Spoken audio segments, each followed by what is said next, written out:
The so-called GIPA principle in response to the AIDS pandemic was formally adopted by over 40 countries in the mid-90s. This stands for greater involvement and participation of people living with HIV in all aspects of the response to the pandemic.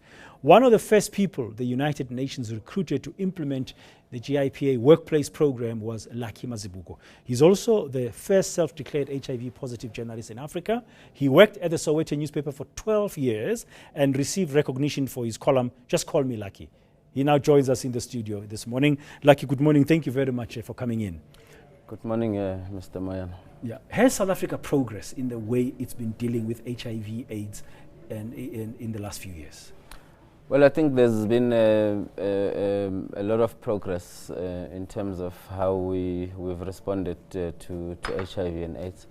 But I think that it is important to mention that a lot of that progress actually comes from social service organizations, such as the Treatment Action Campaign, NAPWA, and also individuals, like myself, who were at the forefront, of that struggle against HIV. It's a bit sad that the role of the government in this case has been the one where the government has been seen not to be wanting to do the right things, and pressure from organizations like you just mentioned, it seems to have worked. Well, it has worked, I think, and I think this is regrettable today that people almost have a laissez-faire type of attitude, to some of these issues.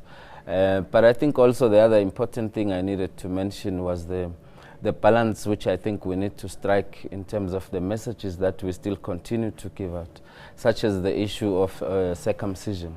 I think it is important to emphasize that circumcision does not prevent HIV. I think that's a very important message. It's very important.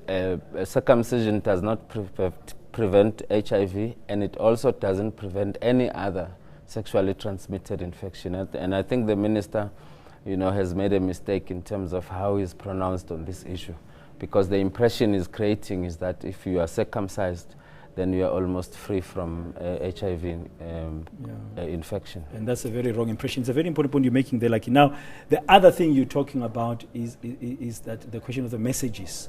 We are reporting here on ENCA this morning that apparently adolescents are the most likely not to carry on taking their ARVs. Is that the case? Is that what you find to be the case on the ground? Well, I think that also is another misleading information. HIV affects everybody, and everybody can be irresponsible, and everybody is susceptible not to be compliant, to treatment for a number of reasons.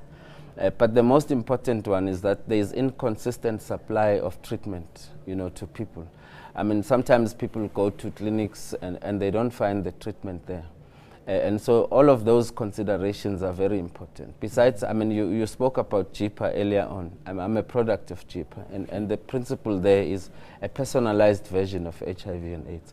So you take personal responsibility of everything that happens around it, including prevention, including compliance to treatment. Yeah. And how are we doing as South Africans in terms of societal stigma? We know the HIV/AIDS thing, the subject, the way it's been dealt with over the years. Once you say I'm HIV positive, some people don't want to deal with you. How are we faring today in 2013 compared to where we were, let's say, 10 years ago?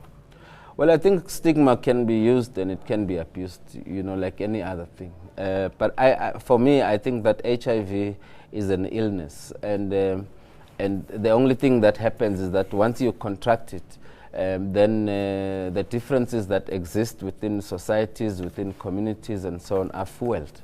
But HIV on its own does not cause any stigma or any discrimination.